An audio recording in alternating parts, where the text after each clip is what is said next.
Hello, everybody. Welcome back to the JCP End Zone Perspective podcast. Here I am, Jacob, and I'm always joined by my lovely, beautiful co-hosts, Chooch and Cole.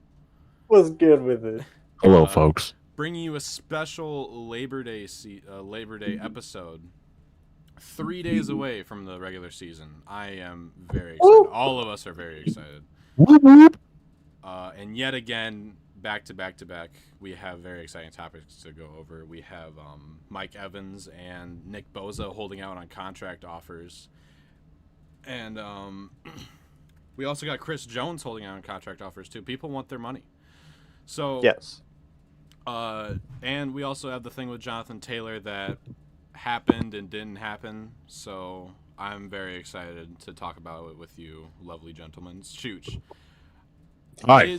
Is Nick Bosa off the is he very much should be on there? Like, should he is he like a priority to keep on the 49ers? So, when he's healthy, that D line's better. That defense is right. Right. Mm-hmm. But at the end of the day, I mean, I think the only player in this situation that can sit out is Mike Evans. Yeah. Really? He's the only guy in the offense. That is. He's their only offensive weapon. He's been one of the best receivers in football since he came into the league. He averages over 1,000 yards a season. So, I think Bosa. I think Bosa's good, but I don't think he's healthy enough to. I don't think he. That defense is too good. That is true. That's what I'm trying to say. The defense is really good and. But I don't know. As a 49ers, as like a big, as like a 49ers likable, I would say, because they're not my favorite team, but I like the 49ers a lot. I like Nick Bosa a lot. I think that he helps out with that team tremendously with like just big stops and getting sacks on the quarterback. Yeah. And then Mike Evans, also what you also mentioned too, is everyone's trying to get money nowadays. But Right. Cole, do you think Nick Bosa is like a off the table guy? Do you think he's a priority on the 49ers defense? Yes, I do, because if you think about it realistically, this defense grew up around a few players.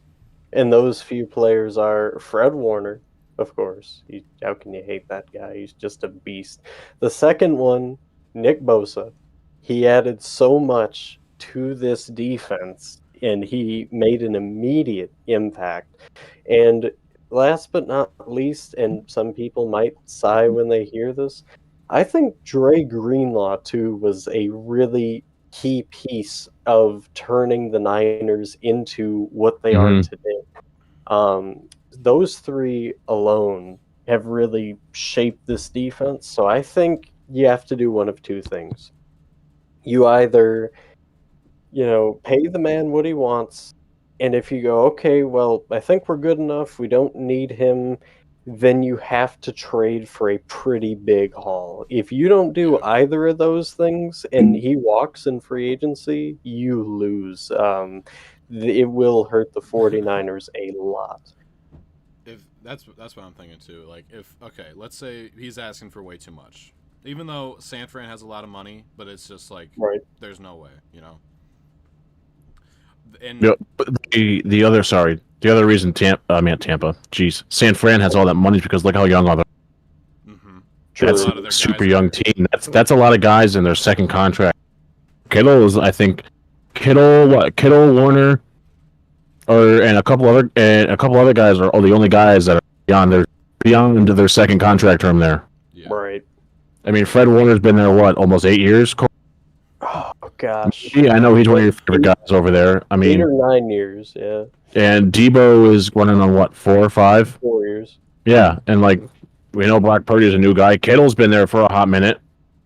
I want to say 7 or 8, yeah. Yeah, so I mean, and I'm not saying Nick Bosa isn't valuable to that team, but I think, like Cole said, I think there's other guys that really that team a lot more than just Bosa. Yeah, he sets a tempo on the edge, but they can set a tempo on the edge without him. It's not like the Chargers, where if they lose Joey, it's a big deal. Yeah. But I was Well, saying I also they cannot you- do what you they first. did to Trey Lance. They can't, which we will also talk about in a little bit. They can't Right. because they absolutely lost that trade. You gave up a potential starter for a 4th-round pick.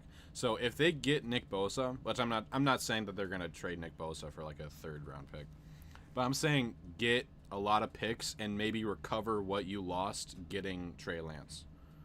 Well, here's what I do. I know we're not doing, If we the were if we GM, were GM segment here, but I'm gonna give a little bit of that. So if I was the 49ers GM and Nick Bosa doesn't want to resign, here's what I'm doing. I'm calling up Indianapolis and I'm going, all right, we got Nick Bosa and you got Kwity Paye and you have some draft picks that I want. What do you think? You give me a first round for this year, first round for next year, and maybe a mid round pick this year as well, and maybe like a late round next year. What do you think of that? Because I'm going to tell you guys something. Kwity Paye is one of the most underrated edge Mhm. rushers in the NFL today, and honestly, he would be cheaper than Bosa. And if you get that amount of draft capital in return, plus him, that's a win. And to touch on that, I mean, Indy's got a plethora of guys you can go, hey, give me this guy and a couple picks, and we'll give you Bosa straight up. Yeah. Yes. Because they have a good defense. They just need an offense. Right. True. Speaking of getting guys off their, like getting money, people want their money, right? Mike Evans explained to the Buccaneers that they have until week 1 to offer him a contract, or he's gone at the end of the season. At the end of the season. So I'm gonna, since I brought this up earlier, or in our earlier conversation here, I'll lead. So Cole, I'm a big Mike Evans fan. Yeah. I also believe in professional courtesies. I think Mike Evans is approaching this the right way. It's like, listen, you got to week 1, and if week 1, if this doesn't work, then I believe I am owed the opportunity to go seek elsewhere. It looked bad, right? Right. So I personally, I'm with Mike Evans on this one. It's a professional courtesy. He's saying, hey, you can trade me whatever. Just, I'm telling you right now, if I'm not signed by I'm never Mike. What I'm saying is, if I'm Mike Evans, I'm gone. That's a professional courtesy, and I think he's doing the right thing. He's not saying, Oh my god. Get your mic on. Huge versus the microphone. yeah, this never happens either, so I'm confused. But yeah, I think he's doing the right thing. I think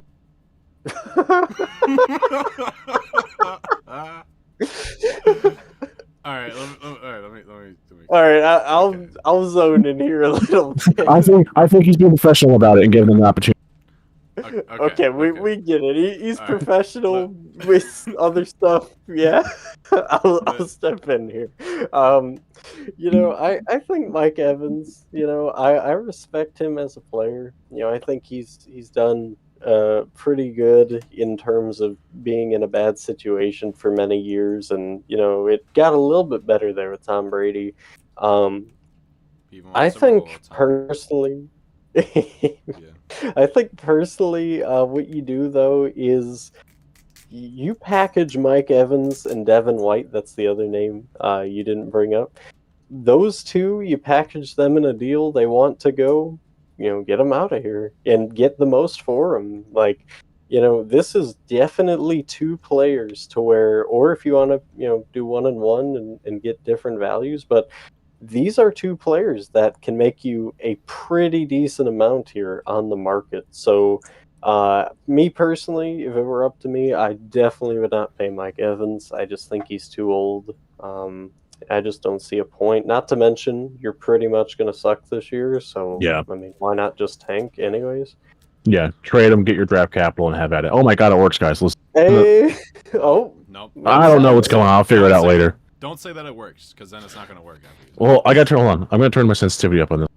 All right, you do that, and I'll bring my point in. I would actually trade Mike Evans also. Not just the fact that he's gonna get sick and tired being there, so you're just gonna have a grumpy old, like, one of the best wide receivers in the league.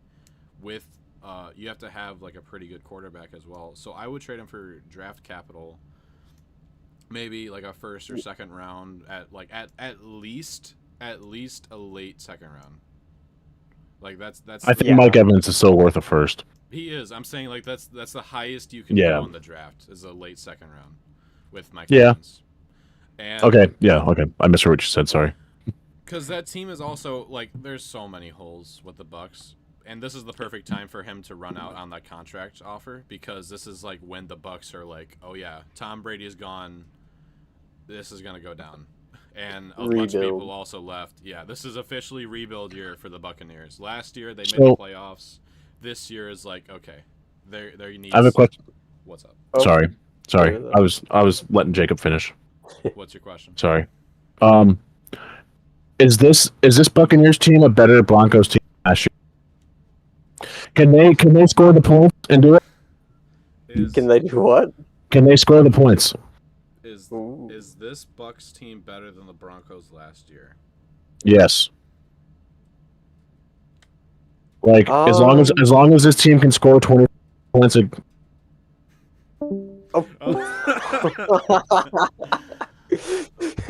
Man, as long as this team can score 24 plus points a game, they'll be good, right? That's what I'm asking.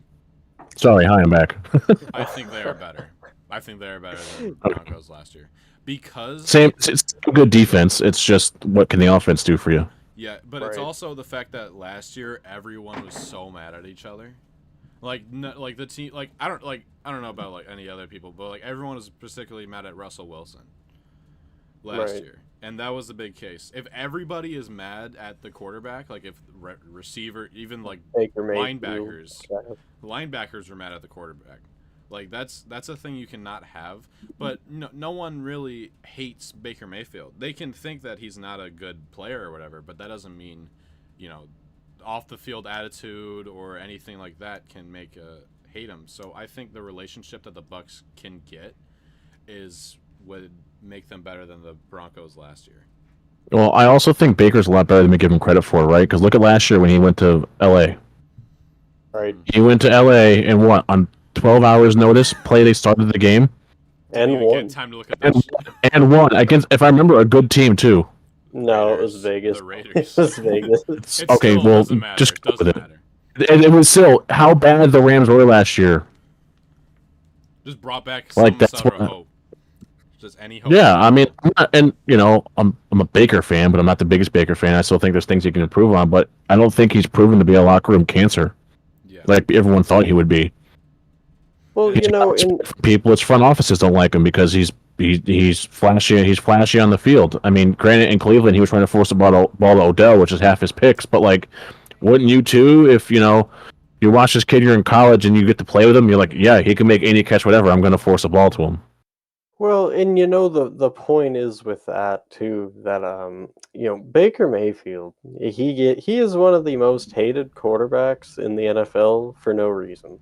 Quite honestly, he brought the Browns. Keep this in mind now. The Browns were horrible. Nobody wanted to go there. But he goes there and he wins them a playoff game. That's shocking. Yeah. Yeah. He's a really good QB. It's just me personally. I like Kyle Trask a little bit better, especially if he can return to the form we saw him at Florida. But till that happens, definitely give Baker the reins. To answer your question, though, I don't know if I think they're better than Denver last year because it's like you really don't have any continuity with the offense because it's like, when you have two quarterbacks, you really don't have one, and unless they're expecting to run the ball with a multitude of backs and, occasionally get the ball to a wideout and somehow that works, I just don't know if they have what it takes to be, at least that good. I do agree that the defense is good enough, to hang around, win a few extra games, but ultimately, I'm going to say no. Okay, yeah. That's fair. And also, there was a point I was going to make. Todd Bowles isn't known for his offensive prowess. Yeah. True. So that's another thing to expect too.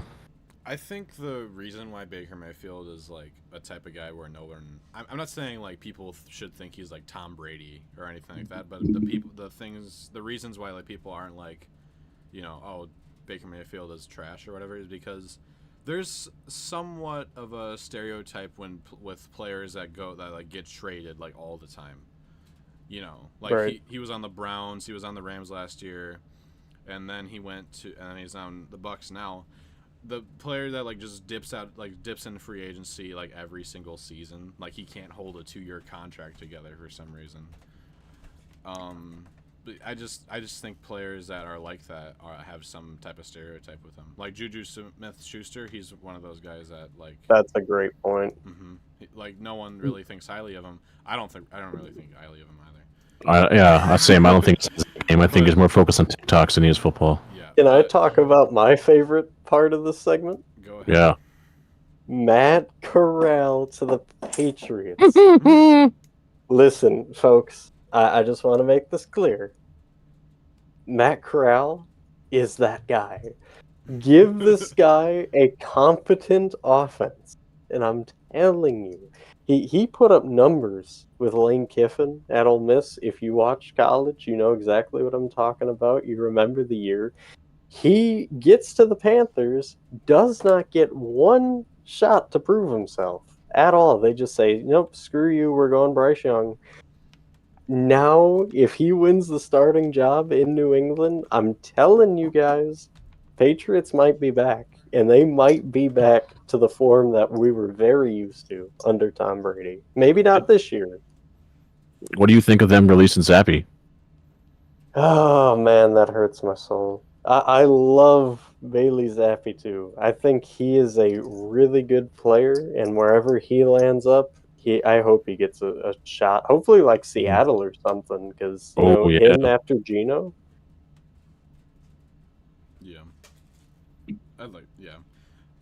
If they get the, if they just progress over the next couple of years, I don't want them to be great. You know how I feel about the Patriots. I don't like the Patriots because they're the Patriots. But I think in the next couple of years, I definitely see them progressing, and I think that pickup is going to be one of like the starting like liftoffs to that. Like yes. That's like the starting point, and then that's gonna be the main reason of why they picked up. But I love Matt Corral. We have Kyle Rudolph retiring as well. Fantastic tight end. Mm-hmm. Thank you for some awesome stuff. Sorry, I just had a yawn. That's why I covered that up. Fantastic tight end. Guy was a solid safety valve. He was great in the Vikings organization. He, played a year for the Giants, and the guy was a stand-up guy, awesome human being. So wish you nothing but the best. Absolutely.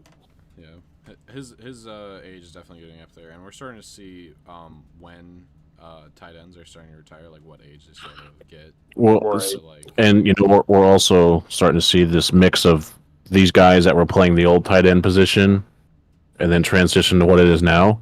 I was just gonna say that. Like he's the him, Jimmy Graham. Yeah, Jimmy Graham's left. Yeah. And Dalton Schultz. Yeah, Jimmy Graham.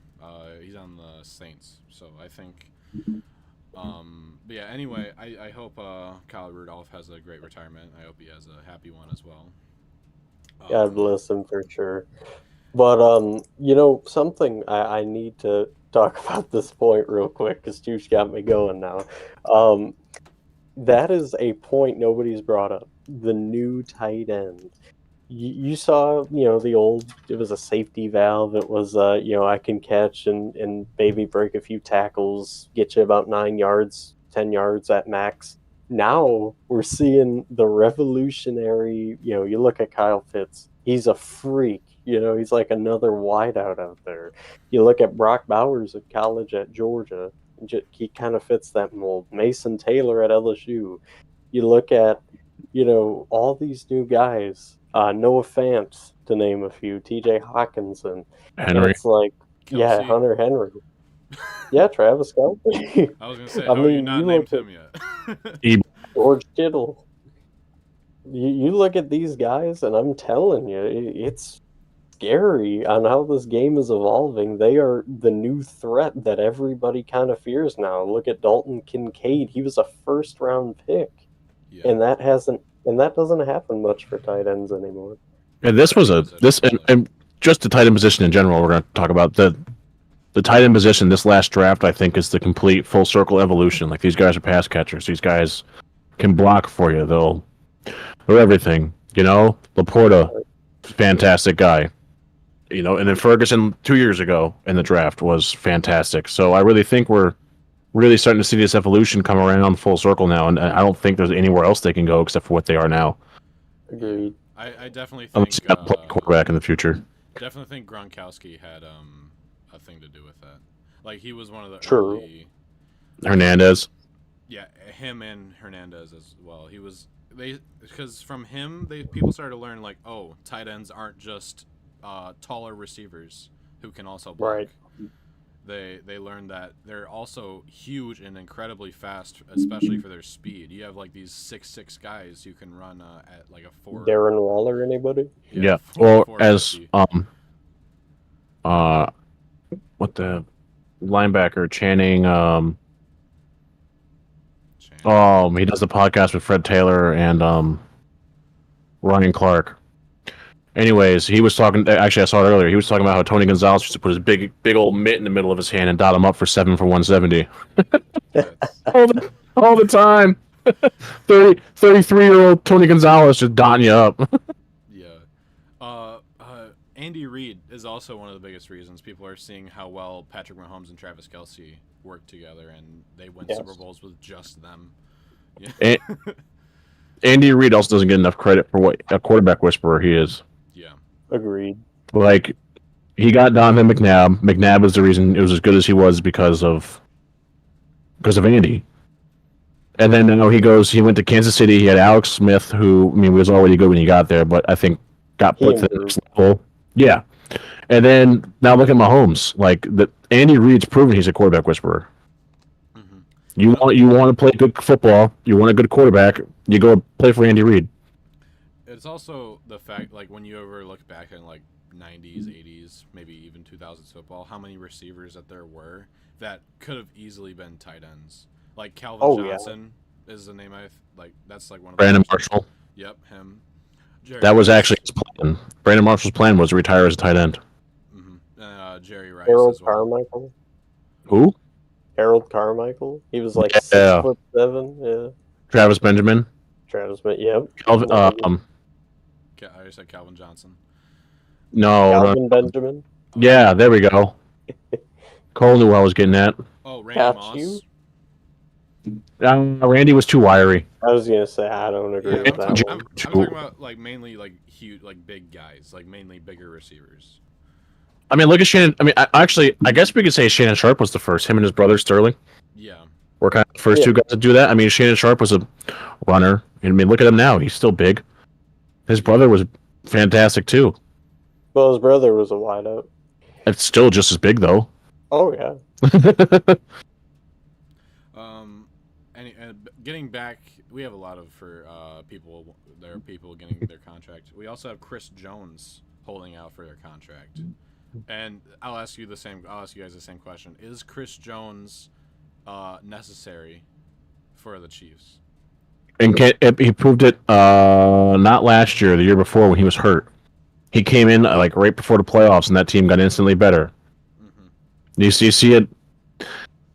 Listen, D linemen are too important to be sitting out. I mean, everyone's too important to be sitting out, but I think there are certain guys that can afford it. Like I said, Evans. Maybe if down the road, Jefferson's like, hey, I'm telling you guys, you got till this amount of time, whatever. It's worth it. Chris Jones is too key of a part in that organization to be missing him. Yeah, he's easily like probably the best player, the best defensive player on the Chiefs. I mean, who else do they have besides that O-line? Exactly. Besides that D-line, my bad. Well, and the thing is with that, I agree with Chooch. I think, Chris Jones is such a wrecker in terms of up the middle play, and we're really starting to see the impact that defensive tackles have had. Now more than ever. I mean, yeah, back then you had your, Kevin Williams and Warren Saps. I mean, don't get me wrong. There have been some dominant, Mean Joe Green, but now we're starting to see a reemergence of that. You got Deron Payne. You Aiden got Hutchinson. Jordan. Yeah, Aiden. No, he's not DT. He's an edge. Oh yeah. Um, Quinnen Williams, Jordan Davis, and then Jalen Carter last year. But my big concern is if you don't pay Chris Jones, where do you go from here? You're kind of screwed. You got no. I mean, unless you're trading with somebody for like equal value of a DT, but I can't really think of anybody at the moment. Maybe Derek Brown. That anyone's going to want to give up, though. That's the problem. Right. Like, that position's valued so highly in football because you need that guy that can Aaron Donald right? Vita Vea I'm gonna put this guy in the middle, he's gonna plug it. Exactly. No matter what, if you get by him, it's a blessing. That's Chris Jones. Yeah. Just about to say something. But yeah, I said Aiden Hutchinson because it just the defensive line I was more thinking of. I mean, he is a dominant D end. I won't disagree with that.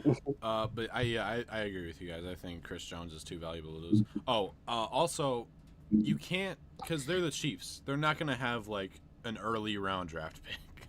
Like they're gonna have like at least like the 25th at like at least, unless they trade for draft picks. But yeah, they're not gonna have good like early round draft picks and for round 1. So, and believe me, there are some good defensive tackles like late in the first round, but you don't want to risk it. You don't want to risk something like that. And so yeah, I think they should absolutely pick back up Chris Jones. And or if you're not going to, make sure you trade him for draft capital high. Yeah. Mm-hmm. We also have Devin White along with Mike Evans walking out of their practice because they are unhappy with their contract. Did you hear about that, Chooch? You said something about it earlier. I didn't read. All I read was Mike Evans. I didn't read Devin at all. Yeah, Devin White was with Mike Evans. I almost said Mark Andrews. The video released today of them walking out, and I haven't seen the video. Wow. Yeah, I just think realistically, Devin White is one of the best middle linebackers who does not get credit. So I think this is a must if you want to keep that defense together. He is an anchor on that defense. So, I mean, unless, like the common theme has been today, unless you're trading for a, equal value of draft capital, or maybe, a player like Patrick Queen, or, I would say Isaiah Simmons, but he just got traded. So the Giants. So, yeah, unless you're doing that, you have to bring him back unless you want your defense to suffer hugely. Yeah, that's like y'all losing. That's like the Buccaneers losing Quan Alexander. Right. Back in the day, right? When they lost that and Levante. Yeah. It was rough. I agree. You have to keep Devin White.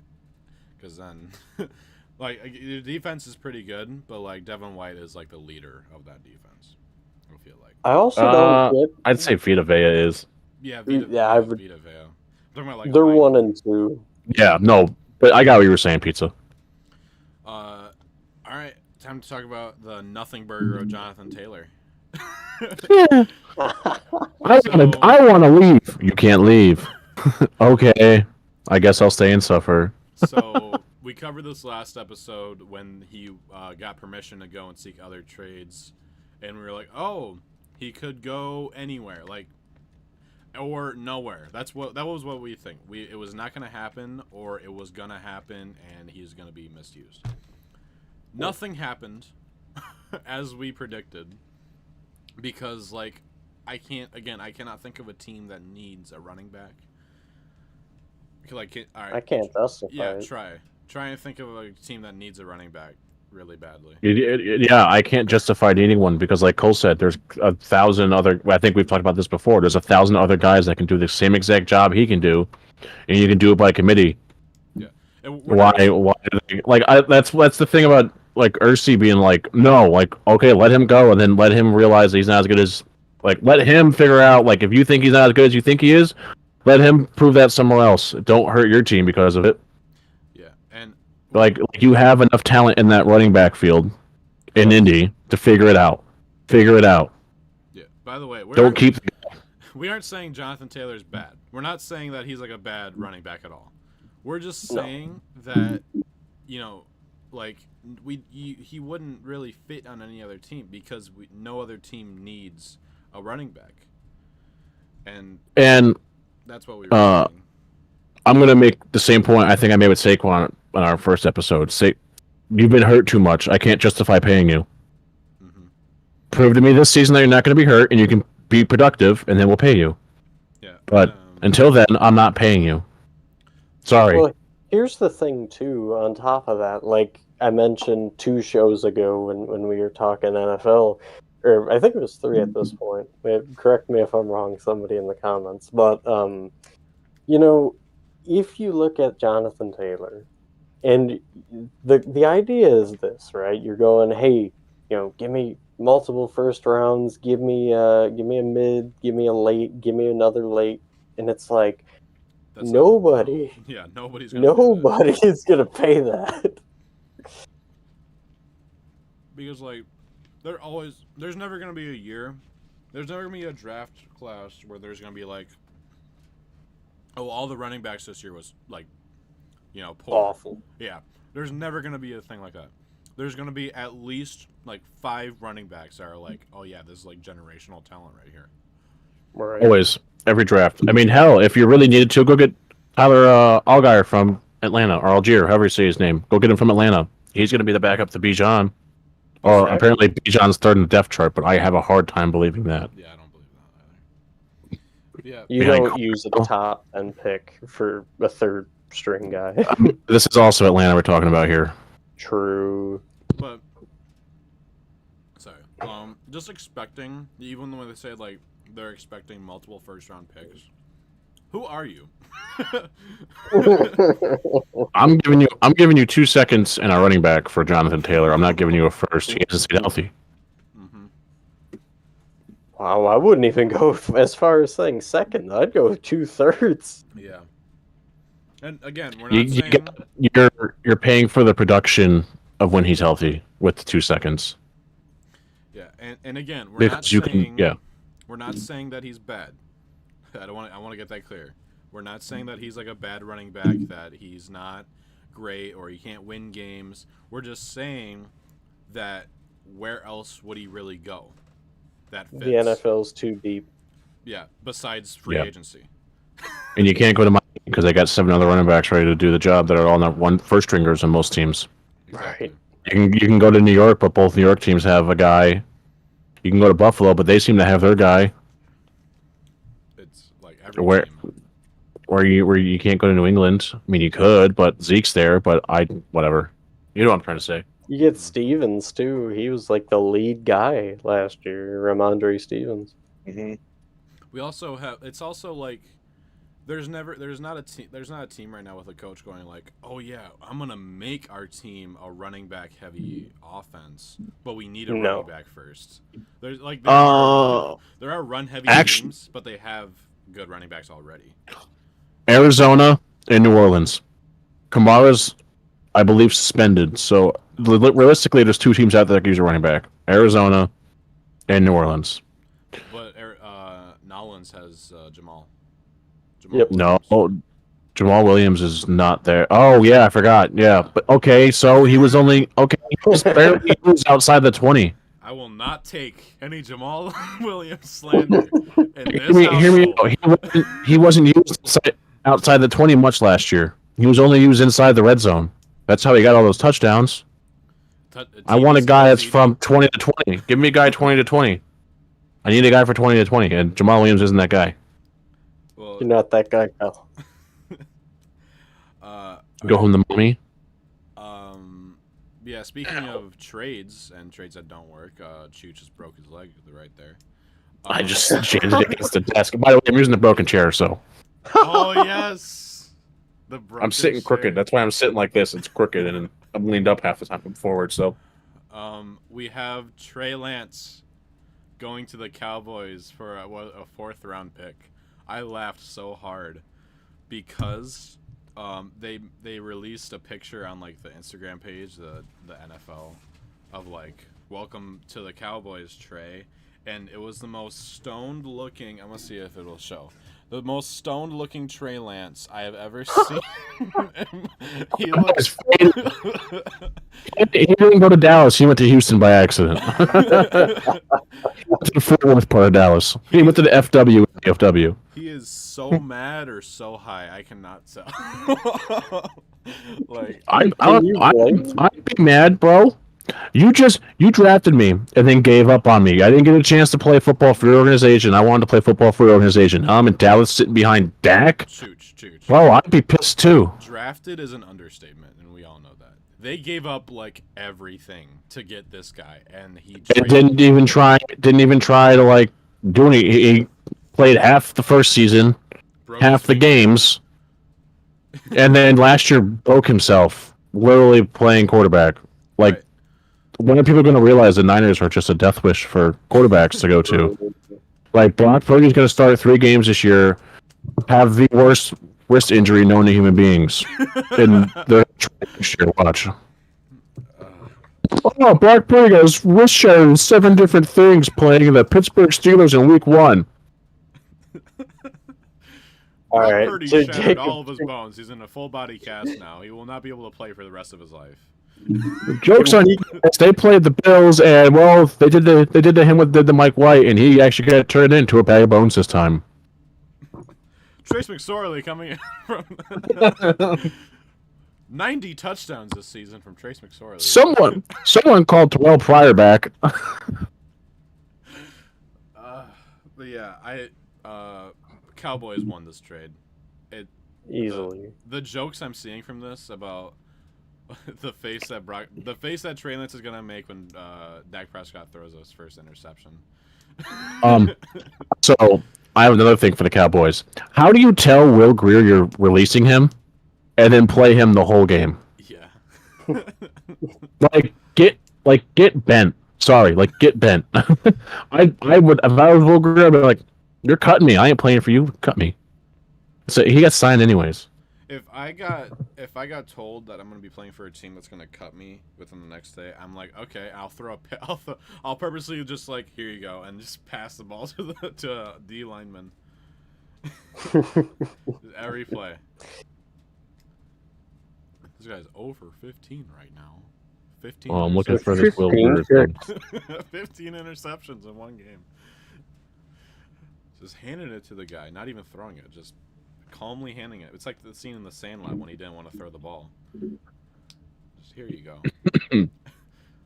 Cole, it's sad that you don't. Well, Will Grier's a Bengal now, by the way. Oh yes. Ooh, learning under Joey B. Yeah, right. Will Grier a Bengal. Okay. Do we have any other news to go over? No, sir. No. No. Also, I was going to talk about Mark Andrews, but he's expected to come back week 1. Yeah, I got that notification too. So I am a happy Ravens fan. I didn't realize I didn't say which topics we'd be going over in the intro. Well, I mean, so whatever. Find out. They're gonna find out. Yeah. So me, Chooch, and Cole are going to say our predictions for the offense and defense rookies of the year for AFC and NFC. Who wants to go first? Chooch. Yeah, sure. So for offensive rookie of the year on the AFC side, I would. Oh, cool. I don't have anything on the back of this piece of paper, so you can't see my records. So what did I say? Offensive? Yes. Yeah. I got C.J. Stroud and Dalton Kincaid in the AFC side. Okay. I like it. And in the NFC side, I have Smith and Jigba and Jalen Hyatt. I think Jalen Hyatt has an Odell-like first year. And I don't know about you, but he was torching Sauce Gardner in their preseason game by like 3 yards every time. Just Tyrod couldn't hit the throws. Daniel Jones is better than Tyrod, hands down. Okay. Yes. I like that. All right, so I'll go next here with my offensive, and I also had two of the two Chooch just talked about. CJ Stroud is my AFC there for the Texans. I just think he's such a good quarterback that he's gonna pull all the pieces together and get this team right. My other one, ironically enough, is a quarterback from that. And I'm also going to go Anthony Richardson. I wasn't real high on him, but he's grown on me. I really like how he looks in the organization, and I know he kind of had a tough preseason showing, but honestly, as he progresses, I just think he's going to keep getting better and better, and he might have the tools to do it this year. And then in terms of the NFC, Jalen Hyatt was my other one. I said that in the first episode. If you go back to the hot takes, Oh yeah, you did. Yeah. yeah, I love that guy. He just the ball finds him. I don't know how else to describe it. And then last but not least for the NFC offensively, that is Jordan Addison from the Vikings. Him and Justin Jefferson are going to be terrorizing defenses. That's a fair take. I didn't really think of Addison. That's okay. Yep. Check in, mate. Okay. So for AFC Offensive Rookie of the Year, I also have CJ Stroud. I think the team around him is better than what it was last year, and I can't wait to see what he does. And I also have another Texans player for AFC defense, Will Anderson. Oh, I thought we were doing defense now. Defense. I didn't do my defensive guys. You didn't? I said No, we did offensive guys. All right, we'll do that next time. My bad. Well, I mean, you're good. I mean, you got yours out of the way. Just And then for NFC offense, I have Jahmyr Gibbs, the running back for the Lions. I think. I like it. We have the Lions. We love our running backs over here, even though we trade Yeah. a lot of them. they will get the Super Bowls though. Even though we will go to the Super Bowl. Barry Sanders. Hey, we didn't trade him. He retired a Lion. Yeah, same with Megatron. Because you know why? Because that organization's just miserable. Not this year. And we'll talk about that in our next segment. Record predictions, everybody. Oh. Yeah. So for defense though. Oh, you want to go defense? Okay. Okay. Finish your offense, guys. First, sorry. I took the gun again. My bad. I did finish my offense. I have Jahmyr Gibbs and CJ Stroud, but for defensive rookie for AFC, I have Will Anderson, edge for the Texans, and I have for NFC defensive, I have Jalen Carter, Eagles defensive tackle. So for mine, defensive rookie, for the AFC, I have Joey Porter Jr. Ooh. and I have Will Anderson. Okay. And then the NFC side, I got Jack Campbell and Jalen Carter. I think Jack Campbell's the best linebacker to come out of college since TJ. So the guy's a freak athlete. I mean, come on. Sounds like you're copying. All right. Don't you even start. So my defense, I'm going to go with NFC first. I think Jalen Carter, I mean, how could you not? The dude just, he's him. What else can I say? And then, yes. And then my other one for the NFC is Emmanuel Forbes on the Washington Commanders. I absolutely, he was my favorite corner in the draft. He's my favorite corner on the Washington team. I think he's so good in terms of how he sees the ball. His burst to the ball is unmatched. He's going to be a special player for them for sure. And then AFC side, Chooch kind of stole my thunder with this one. I was gonna say Joey Porter myself. I really like him, as a corner as well. Just watching him at Penn State was so much fun. And then, see, I was going back and forth on who I wanted on this one, and I was like, because there's so much talent who got drafted here, but you can't argue with Will Anderson, can you? Yeah, no, you really can't. Wasn't he the number one projected or something like that? He was at one point, and He then it should switched have to Jalen Carter. Yeah, I have another name to throw out there for AFC offensive, just because I like to spite you, Cole. Zay Flowers. I think Zay Thumbs Flowers. down. All right. What? What? All right. We're ready for record predictions for Yes, the sir. NFC. I'm right. Are we doing East? All right. What are we doing first? We'll go East, West, North, and South. All right. And I'll start off while you guys get your notes. I have the Yes, Eagles going number one with 16-1. Wow. Yeah, I know. And there's a website I have to tell you guys because it helped me out a lot getting records. Then in second, I have the Giants going 11-6. Then I have the Cowboys going 5-11. And then I have the Commanders going 4-12. 4-13 or 17 games. Oh yeah, I guess. 4 and 13. Just put one of the numbers up, and that's my record. I don't know what happened. I'm sorry. Just had to Chooch is a point out my menace to mistake. society. It's force of habit. Sorry. Whichever one of you guys wanted to go. Chooch, you want to go next? I want to hear yours, Cole. All right. Asking you shall receive. By the way, I don't know All what right, any of so- you guys' records are, so So I'm going with the Giants to win this division. I like what they have down there. I think they can match the Eagles, and I have them going. Chooch is gonna jump out of his chair at this 17-0. one. 14-3. I think this team is dynamic enough to do that. Next, I have the Eagles going 12-5. Okay. Just because it's the Eagles. Come on, do I really have to explain this one? Then next, I have the Cowboys going 9-8, and last is the Commanders at 8-9. So I have the Giants winning the division at 14-3. Yes. Okay. I have the Eagles finishing second in the division at 14-3, but all three other losses are to division teams, so that'll put them second place. I got the Cowboys at 7-10, and I have the Commanders at 5-12. Okay. So we kind of had. I think Dallas has a talented enough team to.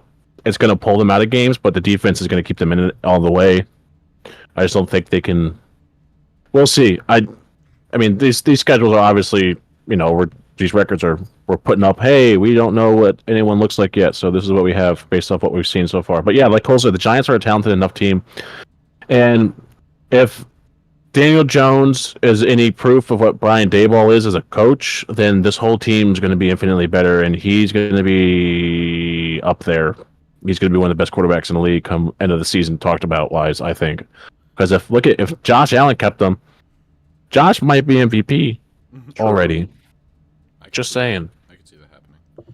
Oh, and by the way, for anyone listening, I don't know about Chooch and Cole, but I don't make my record predictions off of I predict this guy will be injured by then. I go off me neither, but I like to. Sorry, go ahead. Yeah, I like to off base thing, no injuries. At this time of recording, which is September 4th at 7:55 p.m. Eastern time. I just like to go off of them. No, I don't by week 8 this guy should be injured. So yeah, I only did that for the Dolphins and the Ravens because the record legitimately depends on if their quarterback's healthy. True. We saw last year, if Tua's not healthy, the Dolphins' offense ain't worth a damn. Tua was. Like We've seen with Baltimore, if the Ravens don't have Lamar, what are they? They're the bottom of the barrel AFC North team, which isn't a bad division to be bottom of the barrel in, but usually the bottom of the barrel team there is pretty bad. Even though Tyler Huntley is a pretty solid quarterback. He's pretty solid for third string. Pretty good backup. All right, anyway, let's move on to the West. I have the 49ers going 14-3. The Seahawks in second place going 12-5. Then I have it's bad. Rams going 3-14. And I'm sorry, Cardinals fans, it's not your year. I have them going 0-17. Good man. Okay, I want to say something here because I'm gonna save us some time, and also I don't know, folks. I swear you might think we're making this up. We are not. We don't coordinate these. I promise you. Jacob literally has everything I have, minus No, you don't. the Cardinals. I swear, bro. Minus the Cardinals and Rams. I have the Rams going 0-17. What? And the Cardinals, yes. Okay. Wow. Wow.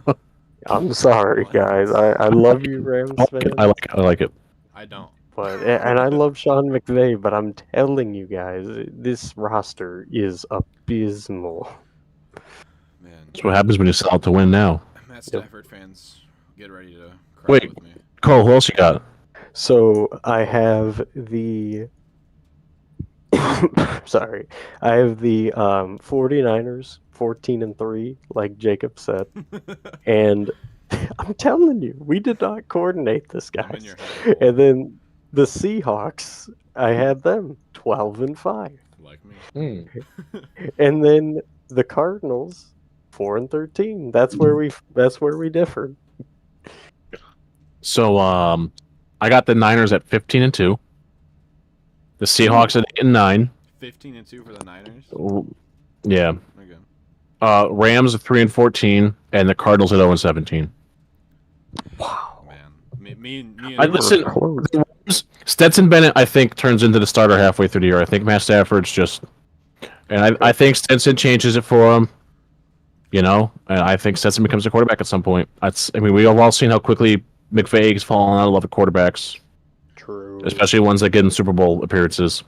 I'm gonna make a and honestly, and the Niners only lose to the Seahawks on the road and the Eagles on the road. If those games are home, if that second Seahawks game is home, I think they win it.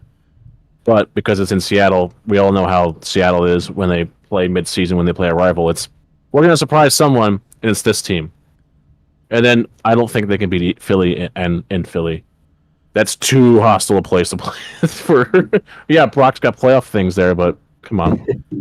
No, he's not beating Philly. No way. It's just too good of a team. I want to make an early prediction, and it pains me to say this, and I know Chooch will not like me hearing it. Will not like hearing it either. I think Matt Stafford's going to retire by the end of the season. I agree with that. Listen, man, what else is there for him to accomplish? I know, dude, but it's going to sting. Yeah, and that's the last of mine and Cole's childhood out the window too. At least he escaped Detroit and got a Super Bowl. At least he escaped Detroit. Yeah, even if he didn't get a Super Bowl, he's a sure ballot Hall of Famer. I know. Yes. Listen, he threw for 5,000 yards with a broken rib. Yeah. Also, another thing, going back to the news, there was reports that Matt Stafford was getting tired of his offensive. I think like rookie, younger teammates in general. Teammates. Yeah, I've read that. Because he'd be like, all right, guys, this is my idea. This is what we should improve on. This is what was good. They'd all just like be on their phones. Like that, and that just is so sad to me. That's so, because he's definitely a Hall of Famer. He's one of my favorite quarterbacks of all time. And the fact that, you have a legend just like trying to pep talk you, and you're just like, did you get today's Wordle, dude? Apparently, he's going around with a pamphlet with players' faces, with the new players' faces on it, because they refuse to interact with anyone. Yeah, dude, that just breaks my heart because I don't know. All right, Matt Stafford tears out of the way. Let's go to the North, my favorite division, because we definitely know who's gonna be number one. Homer. Number one, Lions at 13-4, which I don't know. It wasn't too crazy. I was worried to be like 17-0. Then I have the Bears going 11-6 at number 2. Ooh. Number 3, Vikings at 7-10, and then number 4, Packers. The Packers at 5-12. The Packers. The Packers.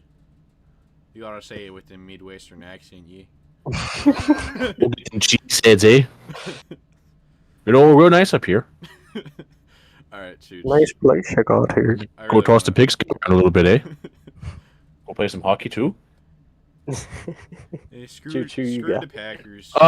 So I got Detroit winning the division at 12-5. Okay. Minnesota second, actually Green Bay second, 8-9. Minnesota third at 7-10, and Chicago at 7-10. Okay. I think this is just literally take the AFC North and just go, oh, hello. That's how close this is going to be. I mean, this is such a wide open division. The Packers are still good enough to win games. Honestly, I think every team in this division can win the division. I mean, if Chicago gets amazing play from Fields and the O-line, they'll be fine. But right now, Detroit's the best put together team, and I think the most ready to win. They have the best head coach, I think. Super Bowl winner. Let's go. And I'm not saying Minnesota's off, but something's got to give. They're not going to win as many games. I keep on hearing that from Minnesota fans that, oh, they're going to win 14 games or whatever. No, they're not. No. All right, cool. All right, so mine, I'm going to go with the Vikings winning this division. Please don't kill me, What? Jake. Wait. What? No. I need to get that record. So I have the Vikings going 10-7, winning the division, and then I have the Lions just behind them, losing a heartbreaker to them, 10-7, and then I have the Bears going 9-8, and the Giants going Giants. Oh my gosh, I'm losing my mind here. My bad. I don't know why I said Giants. Packers. I don't even know how that reminded me. They're gonna go 5-12. So we have the same record for the Packers. What is wrong with your mind? No, it's remove that C. It's just the JP now. You're kicked off. That is. I thought we were friends. I thought we were buddies. I thought we. Wait, I didn't hear Cole's predictions. What'd you say? Oh, Sorry, I had to no, go for just tell someone. the blasphemy. So I said Vikings go 10-7 and win the division. The Lions go 10-7, just losing it. And then the Bears go 7-10. Wow. Oh, I'm looking at my other. Oh, sorry. Bears go 9-8, and Lions go 5. My gosh. Hold on, folks. I'm Packers sorry. go Give me 5 a and moment. Cole forgot how to read for a second, guys. Sorry. Packers go 5-12. I don't know why I keep saying the Giants. Wow. On my mind. I thought we were friends. But yeah. Chooch, remove that C from that logo. It's gonna be the JP now. See, Cole and I are back at jail, homie. JP ends on perspective. And remove the C from end zone perspective too. It's gonna be end zone perspective. Perspective. Perspective. Yeah. All right. Oh my god. All right. Now we're going to the South. This is a weird one for me. It is. I have the Saints. This one was weird to do. Oh, yeah, Yes. I have the Saints going 11-5. Winning the division, obviously. I don't think I'll ever see a team go 11-5 and then like not be in first place. Then I have the Panthers 7-9. Wow. Bucks 5-12. And Falcons 5-12. So I had the Saints going 13-4. Atlanta going 5-12. Tampa going 4-13, and Carolina going 3-14. Okay, thanks for getting the heat off of me for having them go 11-5. This is the best put together team. They have a defense already. They finally got a quarterback that can throw the football to people. That's not the cornerbacks or the safeties. All right.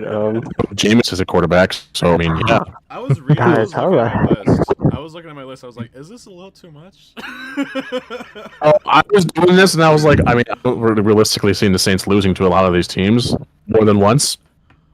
So I may have lowballed a little bit. Oh my god. So I have the Saints going 9-8. So we're good so far. You know, we're cruising along, we chilling, we scooting. I have the Falcons going 7-10. Okay. And then I have the Panthers. I don't want to say it. There's going to be so many hateful comments. 4-13. Sorry, Panthers fans, you're not good. I apologize. Not the team. And then The fans are not good. Wait, they have fans? And then Tampa Bay follows suit with that at 4-13 as well. There you go. So, I was worried. I'm like, am I counting too much on the Saints to like make the playoffs? And No. then Shoot's like 13-4. Okay.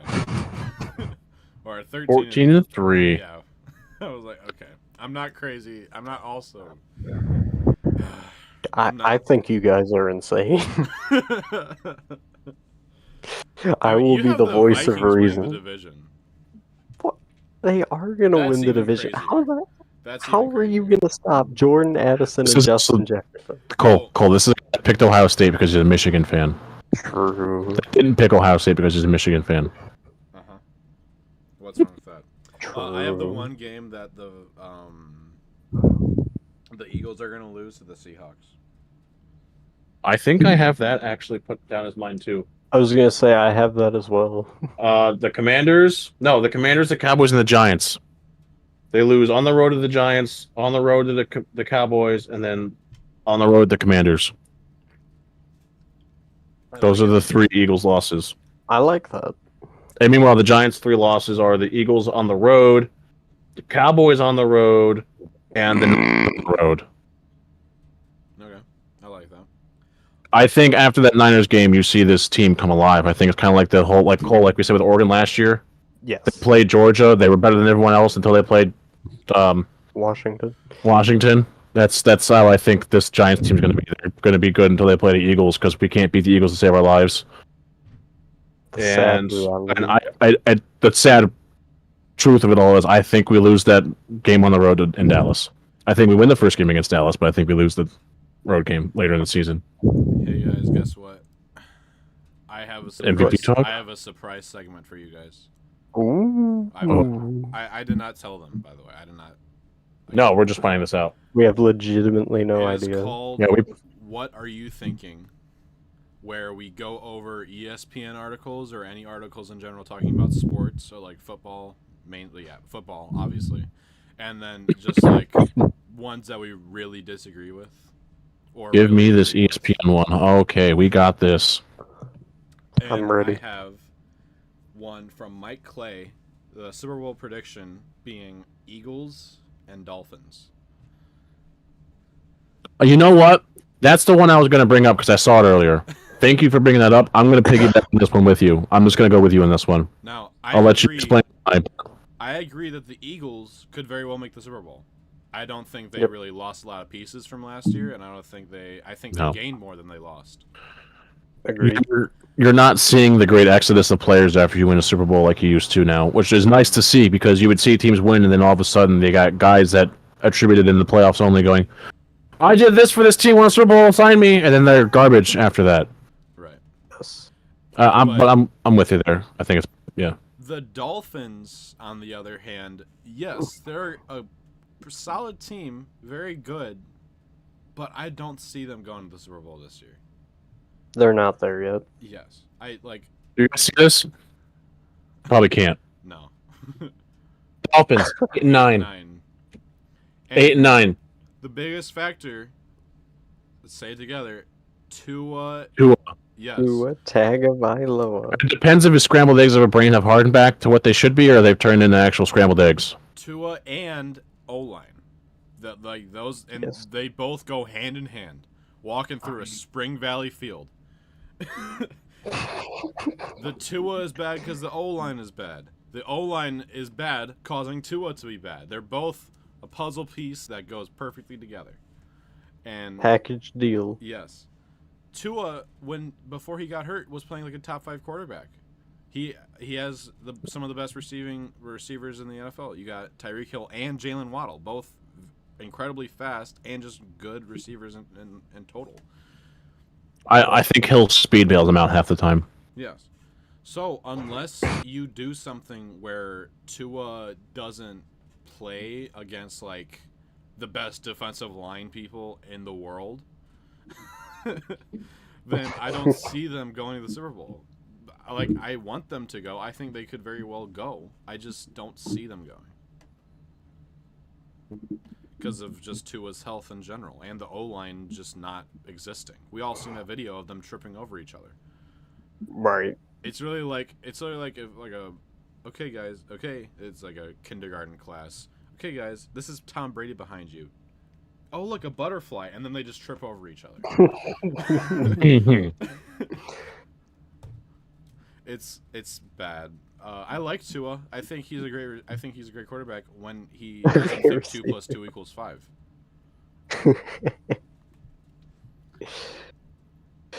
Yeah, no, I agree. I mean, look at it this way. I wouldn't say great quarterback, but I would say good. I think he fits Miami in what they want to do. I don't think he's great alone, but if he's on, this team is on. If he's out, we saw it last year. You know, you put in Skylar Thompson or you put in who's the other guy? He's slipping my mind right now. Yeah, Bridgewater, and it's not the same connection. For some reason, they don't click. So, you know, their success is extremely based on Tua. Well, look at the problem. As we know, the problem is left-handed quarterbacks. You have to reverse build the line. Right. Blind side's the different blind side. So obviously, his right side's got to be stronger than the left side. Where a typical open, the left side is usually stronger than the right side. Right. And we're not making fun of Tua for like we know that it's a very serious thing and that he got like 5 concussions within 2 days. Yeah, I say scrambled egg brains because I mean it's essentially what they're going to function like when he's 40. Yeah, like, and you know, I really like the tattoo that he got. I can't say it with a straight face. If you see the Samoan tattoo, I think that's a very good tattoo. And we like Tua. We wish he was in a better scenario. Right. Last year, like they picked up a lot. They picked up Jalen Ramsey and they got Raheem Mostert. I'm not saying they got Raheem Mostert last year, but I'm saying like they have all those people. But then you got a quarterback that is just. Plus the O-line is just in shambles as well. Right. And not every quarterback is Joe Burrow. Chooch. Why are you looking at me? Because I was talking about O-line and be like, well, Joe Burrow won a Super Bowl with no O-line. That's a cool thing. I don't. Yes. He didn't win the Super Bowl. Yeah, he went to it. He didn't win it. He went to a Super Bowl. In fact, that owns the reason he lost that Super Bowl. Still great. Still a good factor. Anyway, I don't agree with this article at all. I mean, Eli Manning, the years he went to the Super Bowl, they had no O-line. Okay, we get it. Not everyone's Eli Manning. All right. I think we're ready to go to our MVP predictions. We each picked about 2. How many guys did you pick? I did 2. I did 2, and I have a sleeper in there. 2. All right, so around 2 or 3, and then we provide like a reason why. I'm gonna go first, And I know you guys are gonna say because I'm a Lions or Ravens fan, but Is your Lions I'm gonna go Jared Goff or Lamar Jackson.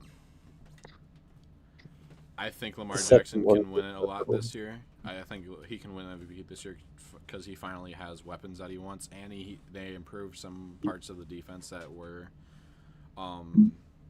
lacking last year. You've seen, especially last year against the Dolphins, where they were up by like 40 points, and well, they weren't up by 40 points. I'm saying they went up 40 points, and then just lost from how much the defense let up.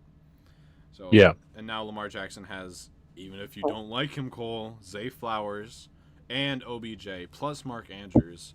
Those are two very good receivers, and you also got Devin Duvernay and J.K. Dobbins.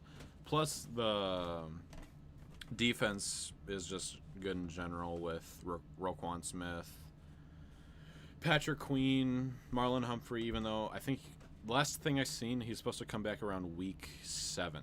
Week 7 or 8 was when he is supposed to come back.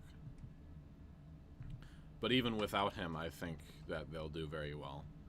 So I have Lamar Jackson winning, and I have Jared Goff. Also, I have Jared Goff possibly winning as well, because, like you said, that is such a good put together team, and plus the amount of like very deep throws, like very far throws that he was making last year to either Jameson Williams or Amon-Ra St. Brown. Plus with Jahmyr Gibbs, you have just a very, very talented, not just wide receivers, but you also have a very talented running back, and not also that, but you also have some of the best O-line in the whole thing. And Like Sam the Laporta NFL. at tight end. Yeah, exactly. That's what I'm saying. So And Hawkinson. Shut up. Shush.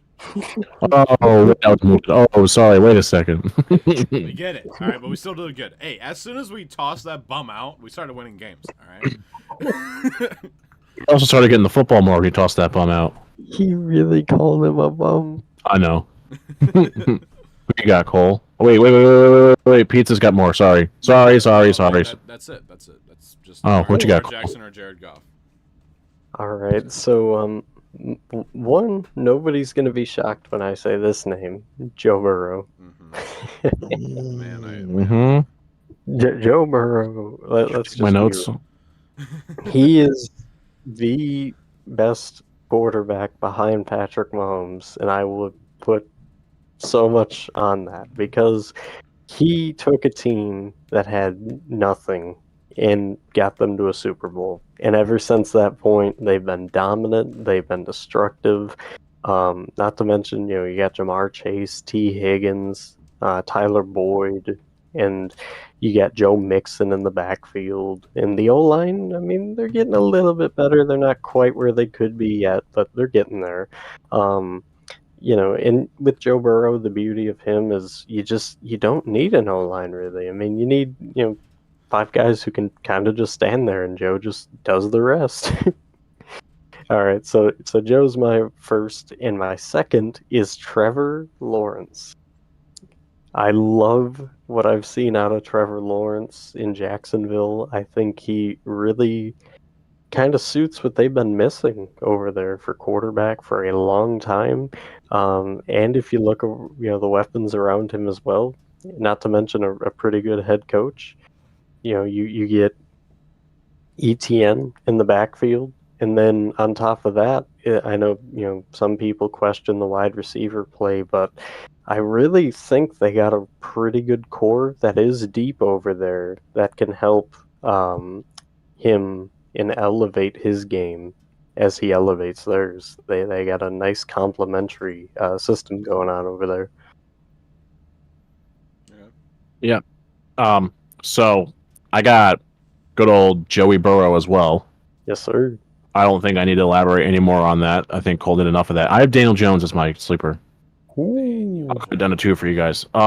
Listen, if last year's any indication, this kid's bound for greatness. Cole and I know this kid's. Cole and I have been saying this since he got drafted. You don't do what you did at Duke without talent.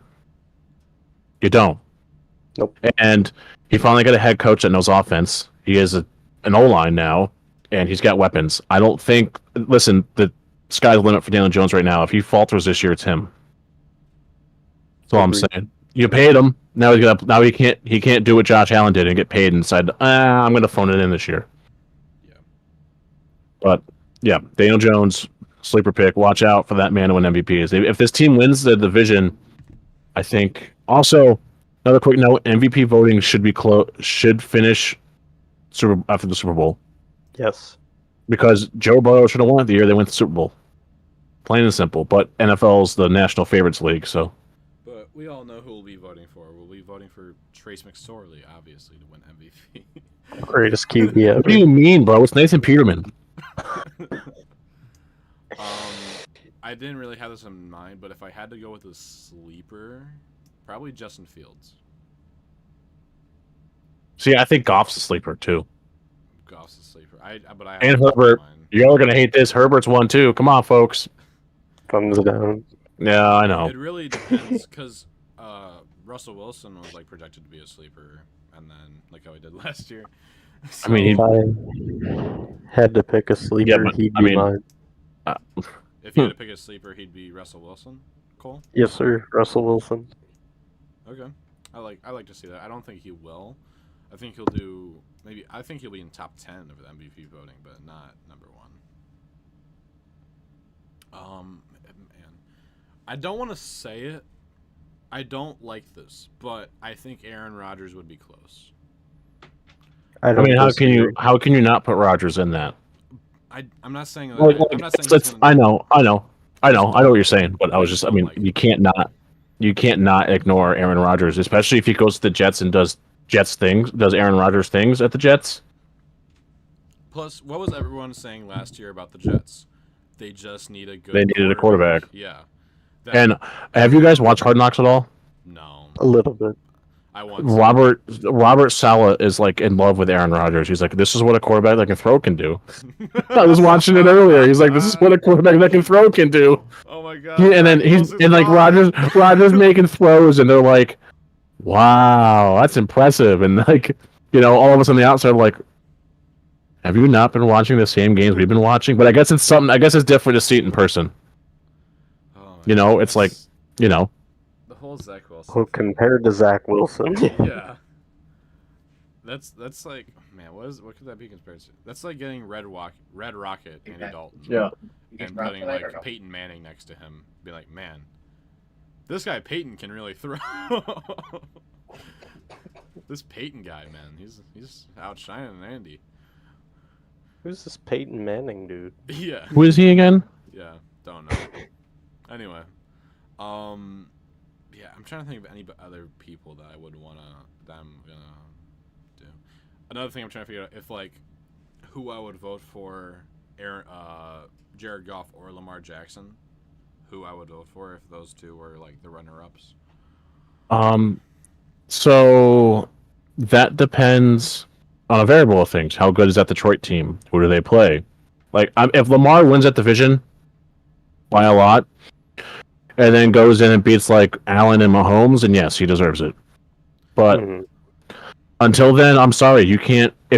I'm sorry, regular season performances should not be taken into consideration in MVP unless their season ends at the regular season. Agreed. Like, quarterbacks who get to the playoffs should have that like, they're pretty good. Wink, wink, nudge, nudge. They're there for a reason. Quarterback play is half the reason you make the playoffs. True. So going off that, if Dak Prescott ever wins an MVP, I am gonna throw a chair. Put it on Tony Pollard. We're gonna give Tony Pollard that credit.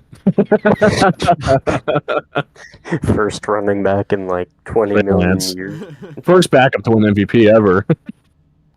God, if anybody, all right, if a person won an MVP that is not a quarterback, that's not Tony Pollard, who would win? Donald. Aaron Donald. TJ Watt.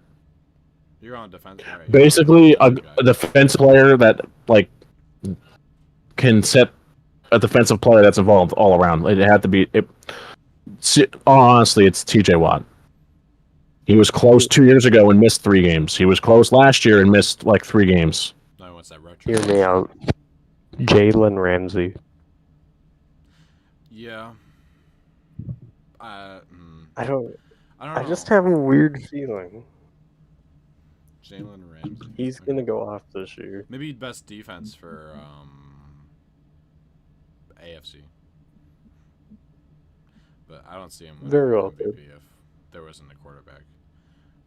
Okay. But I think that wraps it up for us. Thank you for everyone that is listening, and happy Labor Day again. I hope you guys had a great Labor Day barbecue. We are 3 days away from kickoff, and you can just feed off the excitement. That means Cannot wait. yeah, everyone here is radiating. Lions are gonna decimate the Chiefs. We already know that. 79-0 victory. All I want one, Duran guy. Anyway, this has been a very fun episode for all of us. All you beautiful broken chairs out there, I just want to say thank you for watching. And if you want to check out the description, if you want to check our socials, it'll be linked in the link tree down in the description. Take care. This is Jay from JCP, and we are out.